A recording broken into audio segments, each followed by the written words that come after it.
السلام عليكم أصحابتي وحران سو دوادا waxaan rajeynayaa inaad caafimaad qabtiin asxaabay xaalka ka warramayseetihiin ma sha Allah tabaarak anakan alxamdulilah warkiina sukeenahay soo dhawaada asxaabteyda ayaantan channelka waxaan ku rabaa ka maqnaay waxaan ku rahayaa lama joogin adinka ma soo raadinaysiin miya asxaabay hadhaysiin miya qoftii xagee ka baxday comment ma la soo qoray miya mas video yaasheed inta maqnaaya ma la daawanayninbo يا أصحابي سود وهذا إن شاء الله وحرجيني إن عافمات قبطان إن شاء الله تعالى سيدانك وعافمات قبنا الحمد لله وحنكو هذا أيانتا وحنكو هاي سيدي ماركتي سكولات كله حربة مشغول كعروفة إيجوريا أيان ماركتي كدمان واي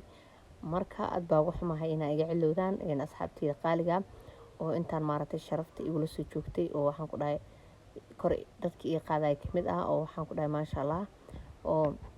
igu xirnaay ma sha Allah si hakar la'aana commentiyada qurux badan isoo qoraayay marka insha Allah taala asxaabay waxa la soo dhawaada channelkiina waaye insha Allah taala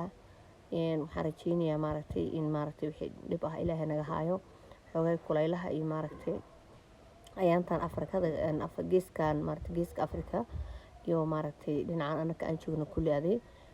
I think waxa bal isku dhaha geeska Afrika Soomaa mas geeska Afrika wadankeena leedahay asxaabay bal laga soo saxay insha Allah taala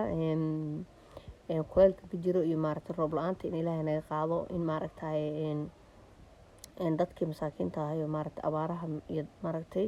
biyo la'aanta u baaba'ay in Ilaahay maaragtay ka dul qaado culayska roob khayr qab in Ilaahay u keeno mid kale Ramadaankii maaragtay nasoo maaragtay nooga dhiman tahay wax laba isbuuc ka yar marka insha Allah taala asxaabaa isku soo duceyn aan iscafeena insha Allah السلام عليكم ورحمة الله وبركاته